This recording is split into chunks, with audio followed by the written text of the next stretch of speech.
Meus amados irmãos, eu quero saudá-los mais uma vez com a graça e a paz de Cristo Jesus, para esse nosso segundo momento de louvor e adoração nesse dia ao nome do nosso Deus. Eu quero convidar os irmãos a abrirmos a palavra de Deus no Salmo 84, ao mestre de canto, segundo a melodia Os Lagares, Salmo dos Filhos de Coré. Vamos fazer a leitura desse Salmo, Salmo 84. Assim diz a palavra de Deus. Quão amáveis são os teus tabernáculos, Senhor dos exércitos! A minha alma suspira e desfalece pelos átrios do Senhor. O meu coração e a minha carne exultam pelo Deus vivo. O pardal encontrou casa e a andorinha ninho para si, onde acolha os seus filhotes. E os teus altares, Senhor dos exércitos, Rei meu e Deus meu. Bem-aventurados os que habitam em tua casa, louvam-te perpetuamente. Bem-aventurado o homem cuja força está em ti e cujo coração se encontram os caminhos aplanados, o qual, passando pelo vale árido, faz dele um manancial de bênçãos, o cobre a primeira chuva.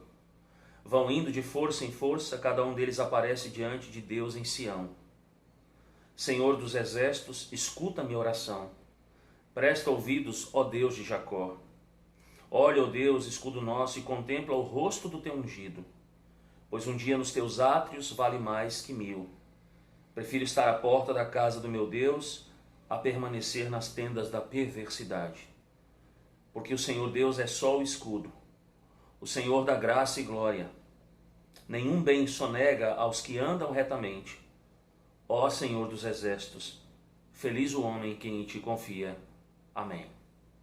Vamos orar, irmãos. Senhor Deus, mais uma vez nós nos aproximamos do Senhor para louvar e bendizer o teu nome neste dia, Senhor. E mais uma vez nós suplicamos e rogamos, ó Deus, que assim o Senhor nos permita proceder. O nosso intuito, ó Deus bendito, é louvar e exaltar o santo nome do Senhor. É bendizer o teu nome, ó Deus, por todas as tuas maravilhas que o Senhor certamente tem operado no meio da tua igreja. Então bendito seja o Senhor.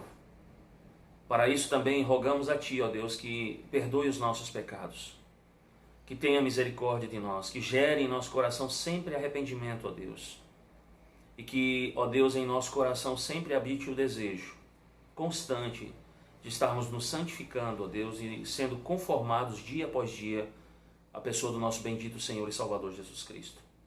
Dessa maneira queremos nos aproximar do Senhor de maneira pura, de maneira santa, de maneira reta, para tão somente fazer aquilo que prescreve a Tua Santa Palavra, ó Deus. Assim, ó Deus, nos ajuda naquilo que nos propomos a fazer nesse instante. E queremos fazer isso na mediação, pelos méritos do nosso Senhor Jesus Cristo, em quem oramos e agradecemos. Amém. Nós vamos cantar o hino de número 19 do nosso Inário Novo Cântico. Hino de número 19 do nosso Inário Novo Cântico.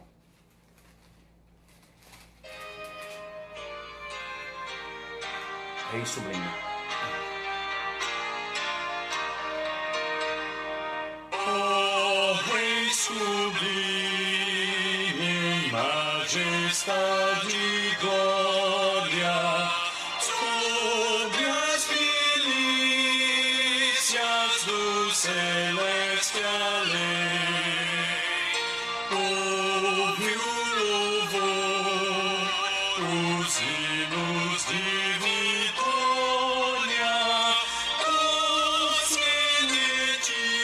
recebem todo bem. Vinde, ó remigos, filhos de Deus, cantai louvores que alcancem os céus, os altos céus, louvor a Deus ressoa, e gratidão ao soberano amor. Os redimidos com fervor entoam o nome excelso do seu benfeitor. Vinde, ó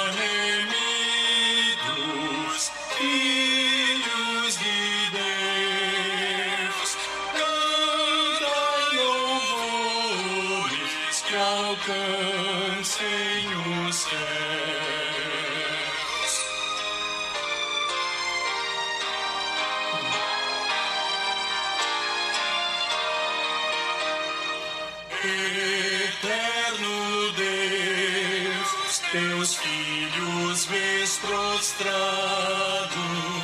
perante o brilho da superna luz, pois do pecado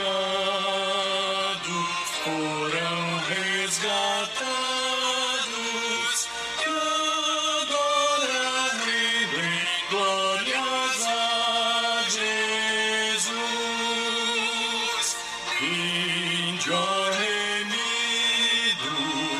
filhos de Deus, cantai louvores que alcancem o céu.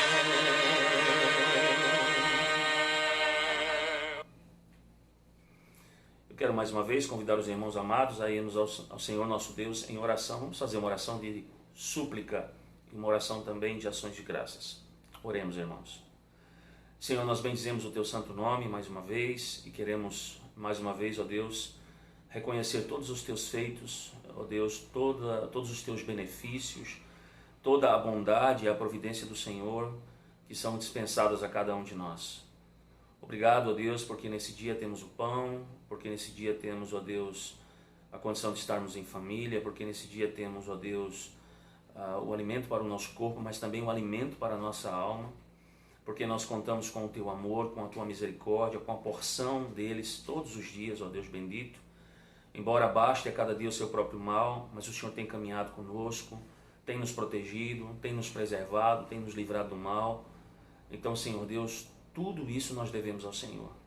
Essas coisas só são possíveis, ó Deus, porque o Senhor está conosco, porque o Senhor tem suprido de fato a Tua igreja, tem suprido o Teu povo. Mas nós também queremos suplicar, ó Deus bendito, queremos suplicar pelas nossas vidas, queremos suplicar pela nossa saúde física, pela nossa saúde mental, pela nossa saúde espiritual, nesses dias difíceis, Senhor. Continue, ó Deus, olhando por nós, continue, ó Senhor Deus, trabalhando por nós, pela Tua igreja, preservando-nos, ó Deus, instruindo-nos por meio da Tua santa palavra. Minha súplica é que o Senhor nos faça nesses dias, ó Deus, em que estamos mais confinados, mais juntos em família, ó Deus, sem tantas questões e sem tanta correria, a correria comum do mundo, a correria diária, embora alguns certamente ainda trabalhando, estão nas suas atividades, mesmo inclusive dentro dos seus lares, mas certamente não é como antes, ó Deus bendito. Então, o Senhor nos dá momentos para reflexão, momentos para nos achegarmos à palavra, momentos para orarmos mais, momentos, ó Deus, para pensarmos mais no reino do Senhor, nas coisas do Senhor, momentos para, ó Deus, termos de averiguação do nosso coração, do mais profundo do nosso ser diante do Senhor. Então, ó Deus bendito, a minha súplica é que esses momentos que o Senhor tem nos concedido, esse tempo que o Senhor tem dado ao Teu povo e à Tua igreja, eles sejam bem utilizados. E como tudo que fazemos também sejam bem utilizados para a honra e para a glória do Senhor. Essa é a súplica que eu faço nesse instante, ó Deus. E assim nós oramos em nome de Jesus. Amém. Eu quero mais uma vez convidá-los a abrirmos então a Santa Palavra de Deus para a nossa meditação, nossa exposição dessa noite no Evangelho segundo João. Como os irmãos bem sabem, nós temos feito a exposição do livro de Isaías nas manhãs e à noite, hoje, nós retornamos então à exposição do Evangelho segundo João. João capítulo 1, versos de 35 até o verso de número 51. Por favor, acompanhem a palavra de Deus. João capítulo 1, dos versos 35 até o verso de número, até o verso número 42. Hoje até o verso 42. Diz assim a palavra de Deus. No dia seguinte, estava João outra vez na companhia de 2 dos seus discípulos. E vendo Jesus passar, diz: Eis o Cordeiro de Deus. Os 2 discípulos, ouvindo dizer isto, seguiram Jesus. E Jesus, voltando-se e vendo que os seguiam, disse-lhes: Que buscais? Disseram-lhe: Rabi, que quer dizer mestre, onde assistes? Respondeu-lhes: Vinde e vede. Foram, pois, e viram onde Jesus estava morando, e ficaram com ele aquele dia, sendo mais ou menos a hora 10ª. Era André, o irmão de Simão Pedro, um dos 2 que tinham ouvido o testemunho de João e seguido Jesus. Ele achou primeiro ao seu próprio irmão Simão, a quem disse: Achamos o Messias, que quer dizer Cristo. e o levou a Jesus. Olhando Jesus para ele, disse: Tu és Simão, o filho de João, tu serás chamado Cefas, que quer dizer Pedro. Amém e amém. Vamos mais uma vez orar ao nosso Deus, vamos em oração ao nosso Deus. Pai, como pela manhã fizemos, assim fazemos nesse momento, abrindo a palavra para a sua exposição. E mais uma vez, também como fizemos pela manhã, rogamos a tua bênção sobre a nossa vida, ó Deus. A instrumentalidade do Espírito Santo, a terceira pessoa da Trindade, que tem como obra a regeneração e a santificação de cada um de nós. Ele é o Espírito da palavra, que ele utilize essa palavra nesse instante para santificar o teu povo, para consolar, para confortar, para também confrontar, ó Deus, acerca dos nossos pecados, acerca daquilo que diz respeito à nossa vida cristã, nosso papel como igreja. Abençoa-nos por meio desse texto da palavra do Senhor, em nome de Jesus. Amém. Bom, deixa eu explicar apenas aos irmãos, antes da gente falar, evidentemente, sobre os versos 35 a 42, o contexto anterior que nós trabalhamos. No dia anterior a esse, nós vemos que João faz então a sua chamada primeira declaração, quando no verso 29, Jesus está vindo em sua direção e então ele diz: Eis o Cordeiro de Deus que tira o pecado do mundo. João então vai nos falar que ele é aquele em favor do que ele disse, ou seja, que após ele viria um varão que tinha a primazia, ou seja, que ele existia antes de mim, falando sobre a eternidade de Cristo, sobre a pré-existência do Senhor Jesus Cristo. Naquele texto, quando nós fizemos a sua exposição, nós vimos ali que João ainda não o conhecia naquilo que dizia respeito a ser o Cristo, a ser o ungido, mas ele tinha plena consciência e plena convicção de que ele havia vindo ao mundo, ele havia sido enviado pelo Pai para que o próprio Jesus fosse manifestado a Israel. Por isso que ele vai explicar que ele veio batizando em água. Não apenas isso, ele é alguém que não apenas testemunhava de que Jesus era o Cordeiro de Deus que tira o pecado do mundo, mas ele também diz que uma vez que via o Espírito descer do céu como pomba e pousar sobre ele, ele assim compreendeu também que Jesus era de fato, e ele testificava que ele era de fato o Filho de Deus. Então isso acontece no dia anterior a este que nos foi relatado, dos versos 35 a 42, com duas verdades extremamente importantes acerca do Senhor Jesus. Ele é o Cordeiro de Deus que tira o pecado do mundo, e ele é o Filho de Deus. Ou seja, percebam que o foco do testemunho de João sempre é sair de cena em prol daquele que é maior, em prol daquele que é imensuravelmente maior do que ele. Na verdade, é aquele que viria, o Messias, um ungido, como ele mesmo vai dizer: eu não sou o Cristo, eu não sou o ungido, eu não sou ele, não é?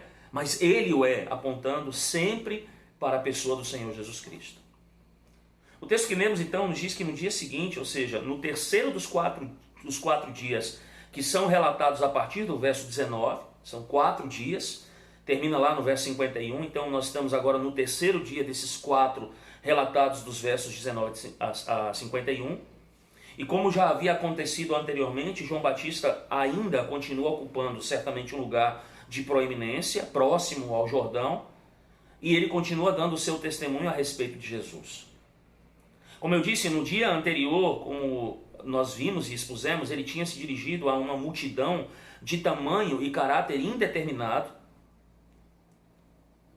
mostrando que Jesus era o Cordeiro, mostrando que Jesus era o Filho de Deus. Mas agora neste dia específico, ou seja, um dia após aquele, ao que tudo indica, ele está na companhia de 2 dos seus discípulos, André e provavelmente, ao que tudo indica pela tradição, o discípulo amado, o discípulo João. No verso de número 36, então, diz o texto que vendo Jesus passar, ou seja, não mais como lá relatado no verso de número 29, quando Jesus vem em direção a João, mas agora ele vê Jesus passar, ou que Jesus ia passando. Então essa é uma outra diferença entre esses dias.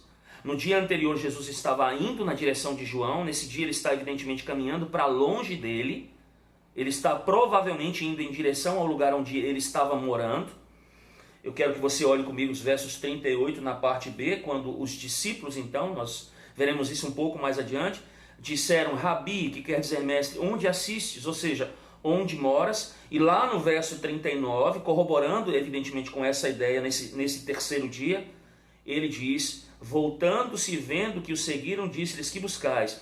Disseram-lhes: Rabi, onde assistes? No verso 39, perdão, ele diz: vinde e vede. Foram, pois, e viram onde Jesus estava morando. Então agora Jesus passa, Jesus caminha em direção ao lugar onde ele estava morando nesse tempo.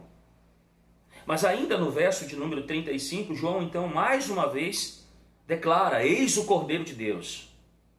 Mais uma vez nós vemos o testemunho dado naquele que foi o primeiro dia. E mais uma vez ele chama a atenção dos homens, ele chama a atenção dos seus discípulos a esse que é o Cordeiro de Deus. Mas percebe que esse testemunho agora ele é mais conciso do que o anterior. E talvez somente porque a primeira parte da frase encontrada no verso de número 29, ela certamente traria o seu conteúdo complementar, ou seja, não seria necessário mais uma vez recordar toda a sentença de que ele é o Cordeiro de Deus que tira o pecado do mundo, mas simplesmente dizendo: ele é o Cordeiro de Deus, e naturalmente as pessoas se lembrariam daquilo que foi dito no dia anterior. Mas irmãos, à luz da percepção de João Batista, ou que João Batista tinha de si mesmo como o precursor daquele que vem, também é razoável supor que pelo menos alguns dos seus discípulos, ou pelo menos aqueles que melhor o entenderam, aqueles que melhor discerniram o que o seu mestre estava constantemente apontando, ou para onde ele estava apontando, e que certamente era além de si mesmo para outro. Então seria muito natural que alguns discípulos de João Batista certamente então o deixassem para seguir aquele que foi identificado como aquele que vem. Então era natural se esperar que esses discípulos seguissem o Senhor Jesus. E fazendo isso então, os dois discípulos que são mencionados nesse texto aqui, eles não estão, e aqui a ideia também não é essa, que eles não estão indecentemente abandonando João Batista em favor de um líder mais prestigioso, não é? Mas eles demonstram serem os mais fiéis ao ensino de João Batista. Porque João, ele aponta para outro. Ou seja, João, ele aponta, como dissemos aqui, para além de si mesmo. Ele aponta para o Senhor Jesus. Tanto isso é verdade que lá no capítulo 3, os versos lá de 27 a 30, vejam o que João diz. No verso 26 diz assim: e foram ter com João e lhe disseram: mestre, aquele que estava contigo além do Jordão, do qual tens dado testemunho, está batizando, e todos lhe saem ao encontro. Respondeu João. Vejam a resposta de João, irmãos. O homem não pode receber coisa alguma se do céu não lhe for dada. Vós mesmos sois testemunhas de que vos disse: eu não sou o Cristo, mas eu fui enviado como seu precursor. O que tem a noiva é o noivo, o amigo do noivo que está presente e o ouve, muito se regozija por causa da voz do noivo, pois esta alegria já se cumpriu em mim. Vejam o que ele diz agora no verso número 30, irmãos. A consciência de João, que João tem: convém que ele cresça, mas que eu diminua. Convém que ele cresça, mas que eu diminua. João entendeu claramente isso. Mas diz o texto então, irmãos, que esses discípulos deixam João, então seguem Jesus. E aqui há um jogo interessante do Evangelho de João. O verbo seguir, quando ele é utilizado aqui no quarto Evangelho, frequentemente ele sempre significa seguir como um discípulo. Mas é bem provável que João aqui esteja jogando aqui com duas possibilidades, irmãos. Em um aspecto, os discípulos seguem Jesus naquilo que diz respeito às questões humanamente falando, as questões mais comuns, de ordem mais comum, porque no verso 38, como lemos, eles perguntam onde Jesus mora. Mas em outro sentido, eles estavam também dando aquilo que podemos entender como chamados primeiros passos em direção ao discipulado verdadeiro. Nos versos 38 e 39, então, o que acontece com o verbo seguir também acontece com a pergunta de Jesus. Veja, diz: e Jesus, voltando-se, vendo que o seguiam, disse-lhes: que buscais? Disseram-lhe: Rabi, que quer dizer mestre. Onde assistes? Veja, a pergunta de Jesus, que buscai? Que buscais? Ele não faz a pergunta a quem buscais, mas o que buscais. Ou seja, o que vocês querem? O que parece aqui, irmãos, é que o evangelista João está escrevendo pelo menos em duas esferas. Porque a pergunta ela faz sentido em uma narrativa contínua. Veja, Jesus pede aos dois discípulos que o estão seguindo para articularem exatamente aquilo que está na mente deles. Mas ao mesmo tempo o evangelista quer que os seus leitores reflitam sobre uma pergunta que é muito mais profunda. E por que essa pergunta é mais profunda? Porque eles estão diante daquele logos. Vocês vão se lembrar lá no começo do evangelho, ele diz, no princípio era o verbo estava com Deus, e o verbo era Deus, ou seja, esse logos que é Deus, mas ao mesmo tempo esse que é o Messias, ou seja, o ungido. E agora ele confronta aqueles que fazem qualquer demonstração de começo a segui-lo. E o próprio Jesus então exige que eles articulem o que eles realmente querem da vida.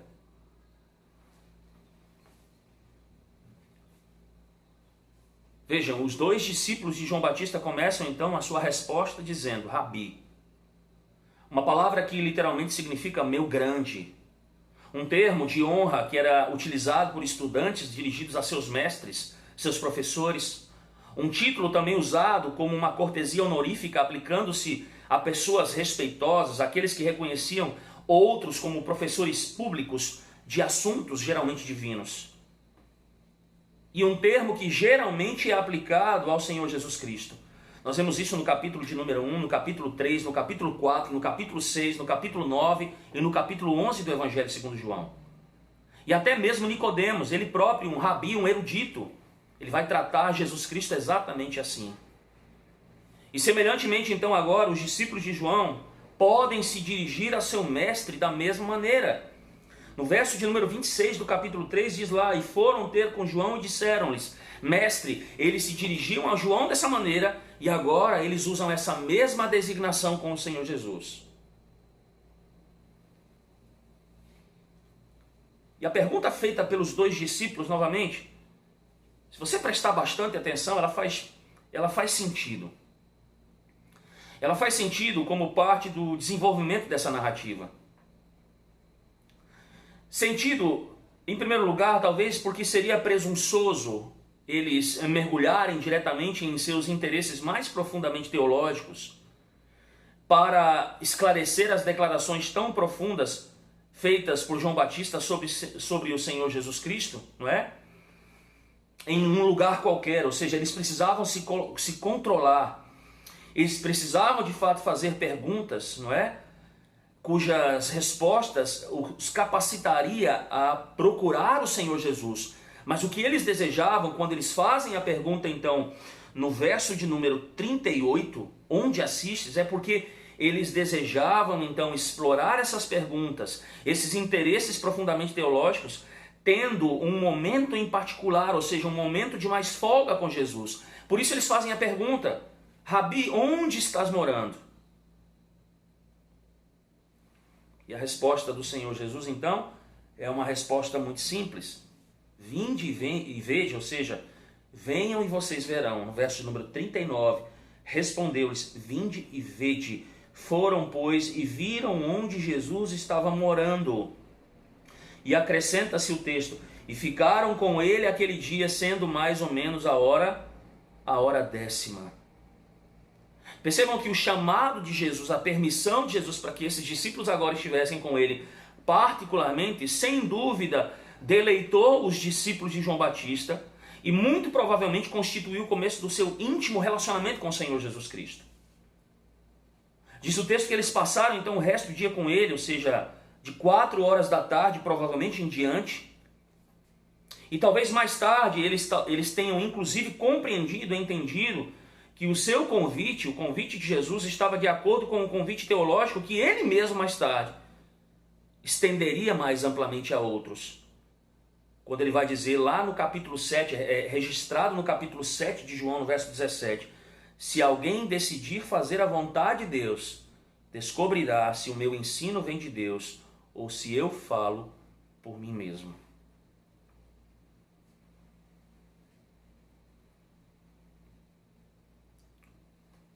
Vinde e vede, venham e verão. Dos versos 40 a 42, irmãos, nos mostra então que André era um dos discípulos que tinham ouvido o que João dissera e que haviam seguido Jesus. Percebam que mesmo aqui que ele seja introduzido na narrativa antes de Pedro, ele é apresentado como irmão de Simão Pedro. Porque o nome de Pedro era amplamente conhecido na época em que esse evangelho foi escrito, mesmo em círculos judaicos não cristãos. O nome de André, ele era um nome muito menos conhecido. Mas o ponto que nos chama a atenção aqui, irmãos, é a primeira coisa que André então fez. Diz o texto no verso 40, era André o irmão de Simão Pedro, um dos dois que tinham ouvido o testemunho de João e seguido Jesus. E diz no verso 41 então, ele achou primeiro o seu próprio irmão Simão, a quem disse, achamos o Messias, que quer dizer Cristo.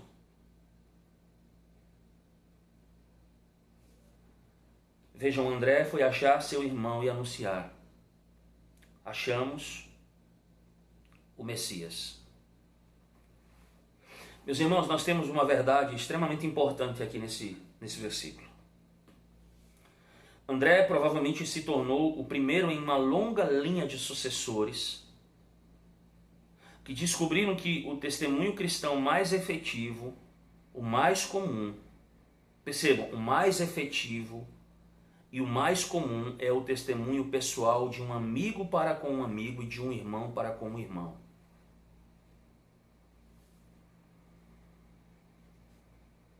Eu vou repetir, meus amados irmãos. André se tornou o primeiro em uma longa linha de sucessores a descobrir que o testemunho cristão mais efetivo e comum é o testemunho pessoal de um amigo para um amigo e de um irmão para um irmão. Mas veja as palavras de André ao seu irmão Simão. Ele diz, achamos o Messias. Irmãos, Messias é uma transliteração de uma palavra hebraica ou aramaica substantivada, que significa ungido. E no Antigo Testamento ela denota o rei de Israel. Em expressões, por exemplo, lá em 1 Samuel capítulo 24, 2 Samuel capítulo 1, quando falava então do rei de Israel, falava-se sobre o ungido do Senhor. Ou quando se falava sobre o sumo sacerdote ungido, em Levítico capítulo 4, ou quando utilizado também, fazendo menção em uma passagem aos patriarcas, quando ele diz meus ungidos, citado no Salmo 105, verso 15. Provavelmente em sua função como profetas. Mas bem longe do adjetivo verbal, o ato de ungir era instrumental para a chamada consagração. Era o ato de separar o sacerdote, por exemplo, no caso de Arão, relatado em Êxodo 29, o rei Davi em 1 Samuel 16, o profeta Eliseu em 1 Reis capítulo 19. Apenas para mencionar esses. Por que é importante entendermos isso, irmãos? Porque enquanto muito da pregação cristã enfatizava o motivo da realeza, apresentando Jesus como um rei de Israel messiânico, ou seja, como aquele que havia sido separado, como aquele que havia sido ungido, quando nós analisamos, quando nós olhamos para os documentos do Novo Testamento, cumulativamente eles apresentam Jesus como um Messias. Isso é, como um ungido por excelência, um ungido profeta, um ungido sacerdote, um ungido rei. Mas vejam algo curioso. Nesse estágio, ou seja, no estágio em que André se encontra agora como discípulo, em que ele sai de João e ele vai para Jesus, ele certamente não podia ter entendido tudo isso. E provavelmente ele via esse termo Messias que ele usa quando ele fala com Simão, ou seja, achamos o Messias, ele o usa na designação talvez real daquele que vem. Veja também a preocupação do evangelista João. Ele traduz o termo para os seus leitores gregos, traduzindo pelo adjetivo verbal grego correspondente Christos, ungir. Daí nós entendemos, irmãos, o Cristo entendido em primeira instância como um título e não como um nome. Quando nós dizemos Jesus Cristo, nós falamos Jesus o ungido. Então era exatamente assim que André leva a mensagem a Pedro. Simão, nós encontramos o ungido, aquele que quer dizer Cristo. Nós achamos aquele que viria, ou seja, aquele que vem, aquele que havia sido relatado, não é, por João Batista, do qual ele não era digno de desatar, não é, as sandálias dos seus pés.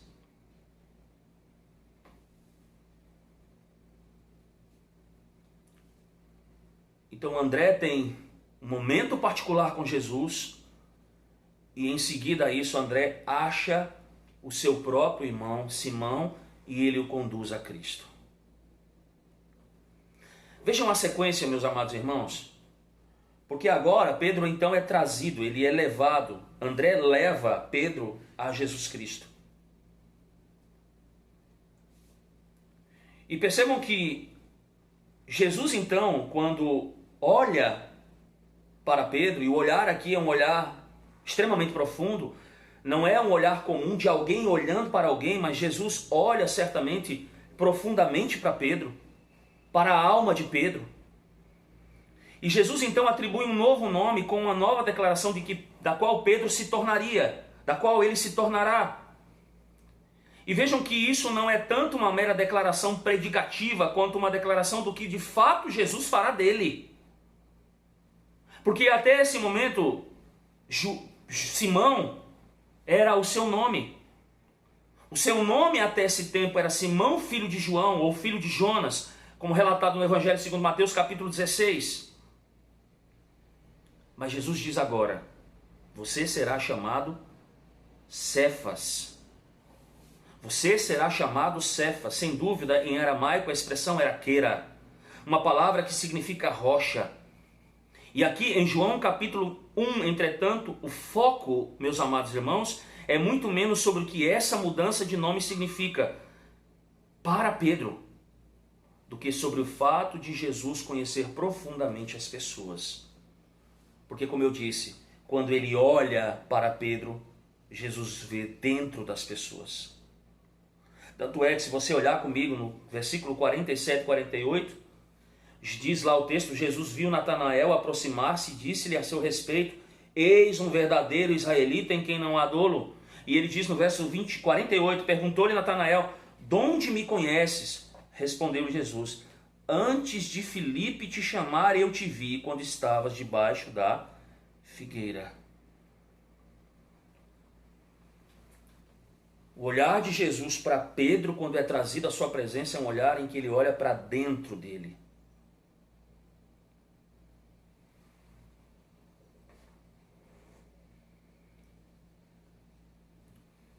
Ele olha no mais profundo de Pedro. E ele o chama para fazer dele, como para fazer dos seus discípulos, o que ele o chama para ser. Percebam que a vocação, ou o chamado do Senhor Jesus, ele é completamente eficaz, meus irmãos.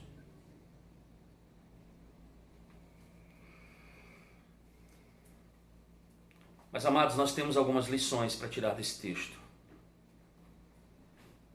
Lições de cunho muito prático para nós. Em primeiro lugar, perceba que João Batista ele coloca em prática as suas próprias palavras. Nos versos 6 a 8 do capítulo 1, João diz o seguinte: houve um homem enviado por Deus cujo nome era João.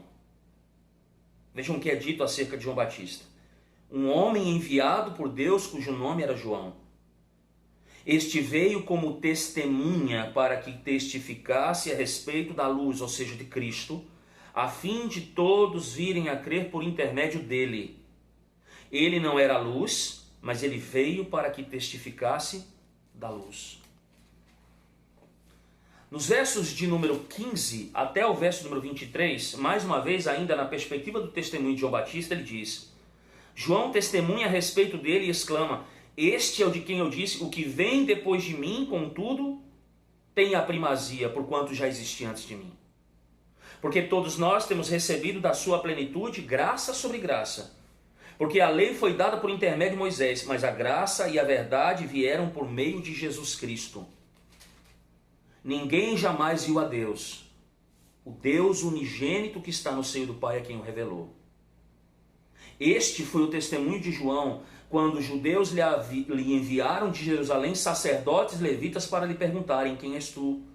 Ele confessou e não negou, confessou: eu não sou o Cristo. Então lhe perguntaram: quem és, pois? És tu Elias? Ele disse: não sou. És tu o profeta? Ele respondeu: não. Disseram-lhe, pois: declara-nos quem és, para que demos resposta àqueles que nos enviaram. Que dizes a respeito de ti mesmo? Então vejam a resposta de João, irmãos. Eu sou a voz que clama no deserto: endireitai o caminho do Senhor, como disse o profeta Isaías. Mas eu chamo a sua atenção ainda para as palavras de João Batista, no verso 29, no dia seguinte, viu João a Jesus que vinha a ele e diz: eis o Cordeiro de Deus, vejam o Cordeiro de Deus que tira o pecado do mundo. No verso 31 ele diz: eu mesmo não o conhecia, mas a fim de que ele fosse manifestado a Israel, eu vim, por isso batizando com água. E no verso de número 34 ele diz: pois eu de fato vi e tenho testificado que ele é o Filho de Deus. Meus irmãos, o que nós temos aqui é a essência da pregação, ou seja, percebam nas palavras de João, Jesus é o clímax.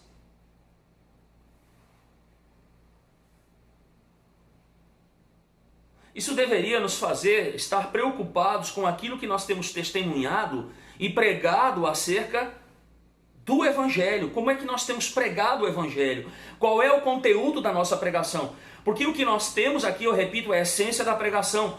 Nas palavras de João nós vemos que Jesus é o clímax.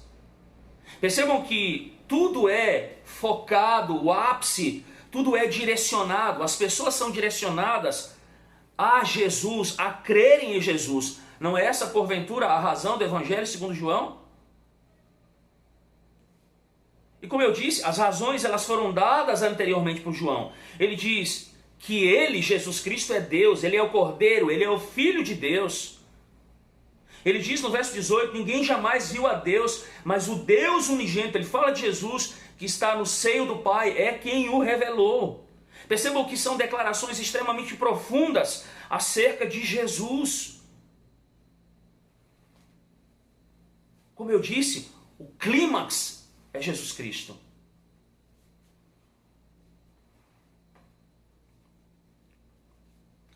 Meus irmãos, diante disso, há duas coisas então que automaticamente se tornam nulas, que são anuladas. Primeiro, o pregador ele é um enviado, ele é apenas um instrumento, mas ele não é Cristo. Percebam que o pregador ele some diante da glória e a majestade de Jesus. Vocês vão se lembrar no capítulo 3 do Evangelho de João, a consciência de João Batista: importa que eu diminua e que ele cresça, ou que ele cresça ou eu diminua. Então o pregador é um enviado, ele é um instrumento, ele não é o Cristo. Ou seja, ele some diante da glória e da majestade de Jesus. Percebam, não existe espaço para que o foco esteja no pregador. Então essa é a primeira grande verdade. A segunda é que a mensagem, irmãos, ela não é humana, mas ela é divina. E por isso ela não é centrada no homem, mas ela é centrada, como o próprio João vai dizer, naquele que é o Filho de Deus. Eu tenho visto e tenho testificado. É como conhecemos na teologia, a mensagem ela é cristocêntrica. Ela tem um compromisso com a pessoa e com a obra de Cristo. Sendo assim, meus irmãos, não existe espaço para outro tipo de mensagem. Em segundo lugar, irmãos, a função daqueles que testemunham do Evangelho é de conduzir os pecadores a Cristo. Ou seja, não existe espaço para que o homem seja conduzido a outros homens ou a instituições, a bandeiras denominacionais. Percebam que aqueles que pregam e testemunham a palavra de Deus devem compreender exatamente isso. Porque dessa maneira eles vão evitar sérios problemas para suas igrejas, para suas denominações. Percebam, irmãos, que se isso for observado, não haverá um outro interesse senão a causa de Cristo.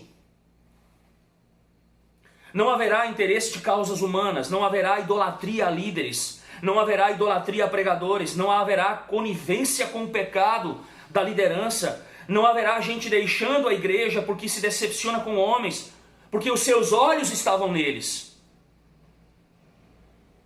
Porque eles foram atraídos não a Cristo, mas a líderes, mas a pregadores, a homens.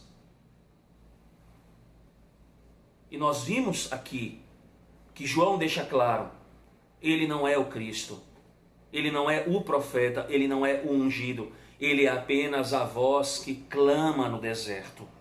Ele é aquele que tem preparado o caminho para alguém que é imensuravelmente maior do que ele, que já existia antes dele, aquele que tem a primazia.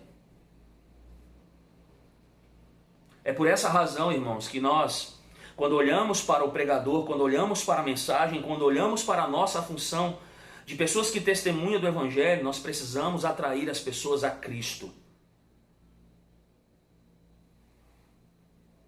Precisamos direcioná-las para a causa de Cristo, para o reino de Cristo, não para causas humanas, não para causas institucionais, mas para Cristo Jesus. Em terceiro lugar, quando um homem se torna discípulo e assim ele segue a Cristo, e aqui algo que nós também precisamos entender, irmãos, mas entender muito bem. Eu vou repetir, quando alguém se torna um discípulo e ele segue a Jesus Cristo, quando ele é um discípulo do Senhor Jesus Cristo, ele naturalmente deseja que outros também sejam. E o texto nos mostra exatamente isso. Depois que André tem o seu momento particular, o seu momento de intimidade, onde ele pode certamente explorar profundamente todas aquelas declarações de João Batista acerca do Senhor Jesus, ele sai dali e ele encontra o seu próprio irmão, ou seja, ele quer espalhar essas boas novas, o desejo é que ele também conheça. Veja, ele fala até disso, ele diz, olha, nós achamos o Messias, nós achamos o ungido, nós achamos o Cristo. Então, quando um homem se torna discípulo, meus amados irmãos, ele segue a Cristo, ele deseja que outros também o façam. Isso é uma marca de um verdadeiro cristão.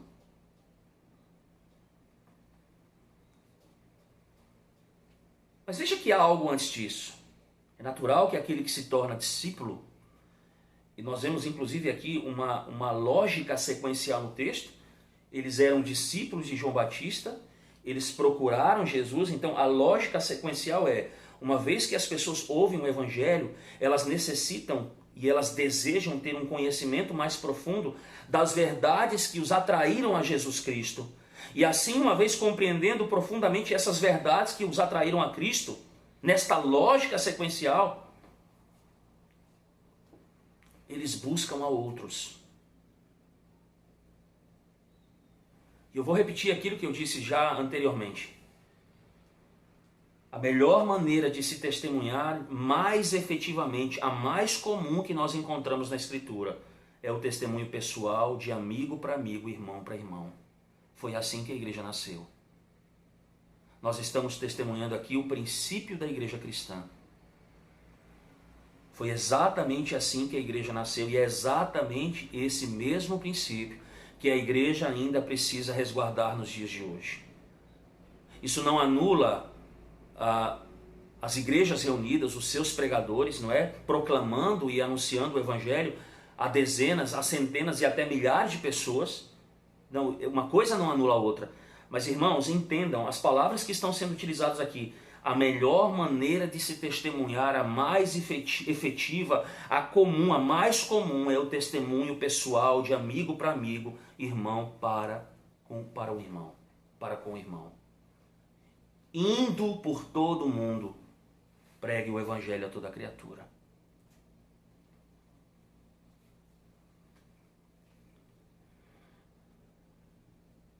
Em quarto, meus irmãos,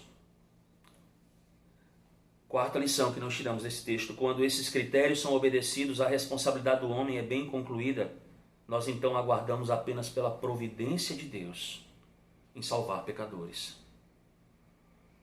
E deixa eu dizer uma coisa para vocês, irmãos, não existe nada melhor para um crente na vida cristã, que lhe traga mais felicidade, evidentemente, uma vez que ele já é crente, do que saber que o seu papel como testemunha de Cristo está em acordo com o seu chamado, com a sua vocação.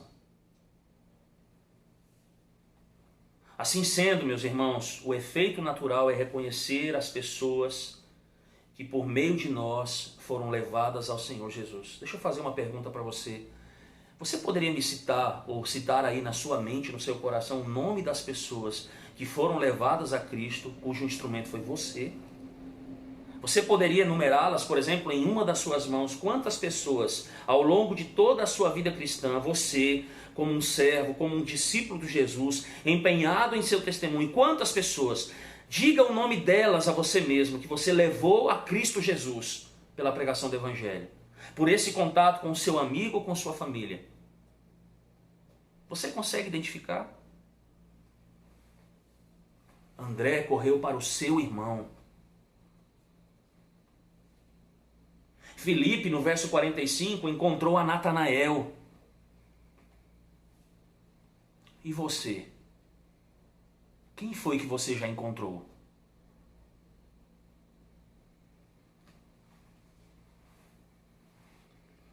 Por último, irmãos, e a lição mais importante, como eu disse, Cristo, ele é o clímax. Tudo que falamos e as lições que tiramos, todas elas, irmãos, elas estão completamente alicerçadas. Elas só são possíveis, elas só existem por causa do Cordeiro de Deus, por causa do Filho de Deus, por causa do santo projeto de Deus, do santo decreto do Senhor, de enviar Cristo ao mundo, de fazer com que esse verbo se tornasse carne e habitasse entre nós, cheio de graça e de verdade. Uma presença gloriosa no meio dos homens. É a Ele que nós pregamos, irmãos. É para Ele que nós direcionamos os pecadores, pecadores como nós, que já são discípulos de Jesus, que foram lavados pelo sangue do Cordeiro, que o conhecem agora como o irmão mais velho.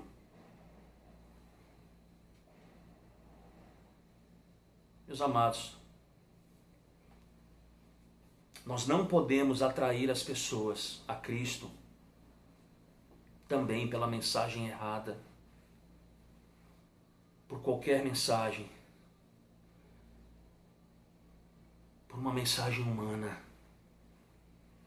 porque a mensagem é divina. Nós atraímos o mundo pecador, aquele que é o caminho, a verdade e a vida.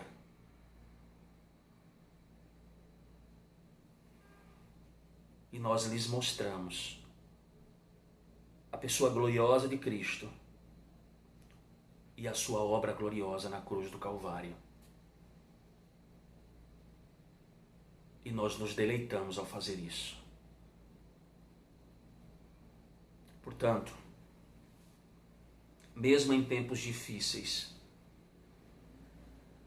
mesmo em tempos em que estamos confinados, nós ainda podemos testemunhar, nós ainda podemos pregar, nós temos a nossa família, estamos com os nossos familiares, nós temos a nossa família, nós temos os nossos irmãos perto de nós. Façamos como André, corramos para os nossos familiares, para os nossos irmãos. Nós temos os nossos amigos, corramos para os nossos amigos. Meus amados irmãos, embora confinados, nós não estamos presos. A palavra do Senhor, ela não está aprisionada. Mas talvez mais do que nunca,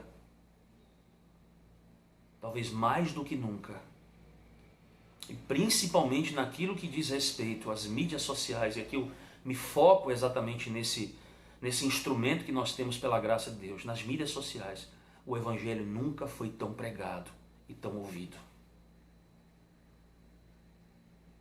Cristo nunca foi tão anunciado. A sua obra gloriosa nunca foi tão testemunhada e revelada aos homens, com tanta rapidez, com tanta audiência, como em nossos dias. Bendito seja o Senhor. Bendito seja o Senhor. Que apareça Cristo, para o qual um dia fomos direcionados, para o qual um dia nós fomos levados por outras pessoas. Que a igreja continue fazendo o seu papel. E quando ela faz isso, ela pode descansar. Porque nós sabemos que a salvação das almas, a salvação dos homens, como vimos pela manhã, a salvação das nações que estão mergulhados em seus pecados, homens mergulhados em seus pecados, ela depende exclusivamente da soberana vontade de Deus e dos seus eternos desígnios. Bendito seja o Senhor por isso. Mas naquilo que nos cabe, possamos ser instrumentos, apenas instrumentos, para levar pessoas ao Senhor da glória, ao Cordeiro Imaculado de Deus, que tira o pecado do mundo. Meus irmãos, que Deus vos abençoe, que Ele seja cada dia mais gracioso convosco. Vamos orar ao nosso Deus. Pai bendito, nós queremos louvar e exaltar o Teu santo nome. Nós queremos glorificar o Senhor nesse momento. Aplica a palavra ao nosso coração, ó Deus bendito. Exorta-nos no nosso papel como igreja, naquilo que diz respeito ao nosso manuseio do Evangelho, a visão que nós temos do Evangelho, aquilo que nós compreendemos como pregação do Evangelho. Não nos deixe pecar nisso, ó Deus, mas anunciar tão somente a verdade da palavra do Senhor, que tem como seu clímax, que tem como seu foco Jesus Cristo, que morreu, que ressuscitou dentre os mortos, que subiu aos céus, que está à destra de Deus Pai Todo-Poderoso e que virá julgar vivos e mortos. Bendito Cristo, o nosso Redentor e nosso Salvador, em quem oramos e agradecemos. Amém. Nós vamos cantar, meus amados irmãos, o nosso hino resposta a esse texto, o hino de número 145, Refúgio Verdadeiro. Cantemos.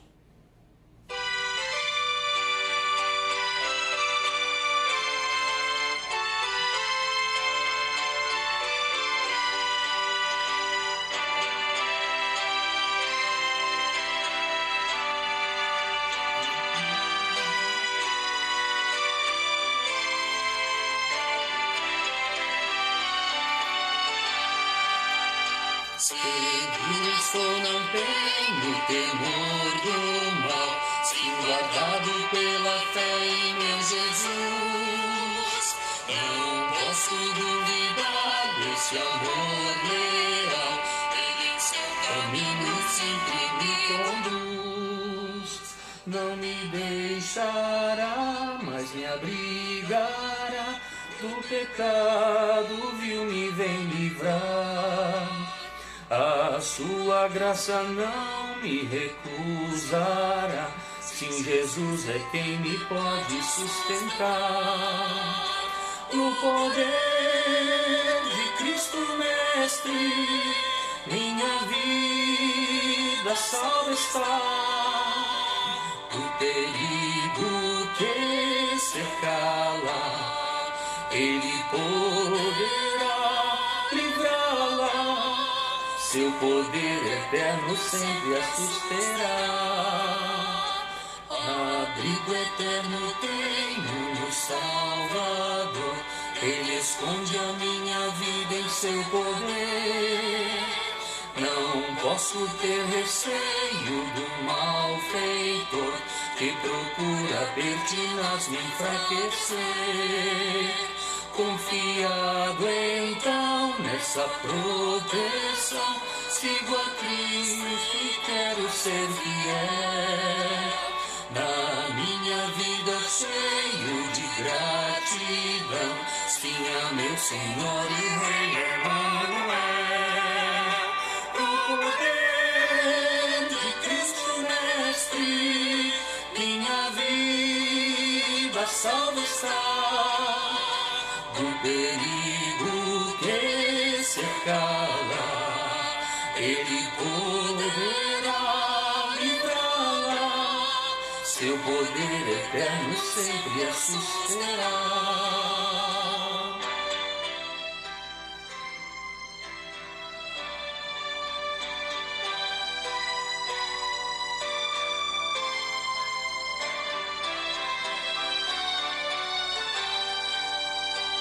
Perigo algum me pode causar temor, pois meu Salvador não me abandonará. Com sua proteção e com seu amor, dirigindo minha vida Ele estará.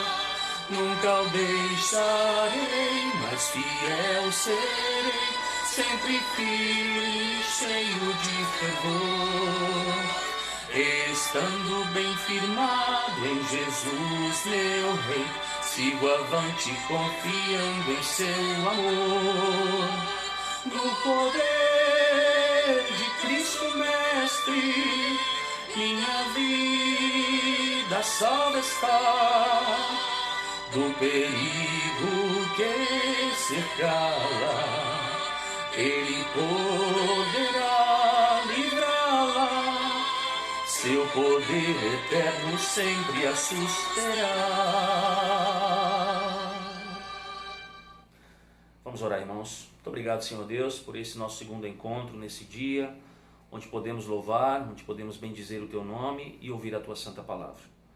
Ó Deus, seja gracioso conosco durante toda essa semana. Continua suprindo as necessidades do Teu povo, da Tua igreja, que ainda que não possamos fazer isso de maneira, ó Deus, estarmos juntos, estarmos, ó Deus, presentes no mesmo espaço, que possamos, ó Deus, também devolver os nossos dízimos e as nossas ofertas, possamos fazer isso pelos meios que nos são requeridos nesse instante, ó Deus bendito, para que a Tua casa, de fato, o Teu povo, para que a Tua obra, ó Deus, ela seja mantida. Assim nós suplicamos ao Senhor.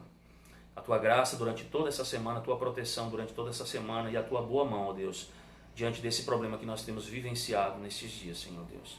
Sabemos que o Senhor vai fazer a obra, que o Senhor de fato renovará todas as coisas, mas isso será feito conforme a Tua vontade no dia do Senhor.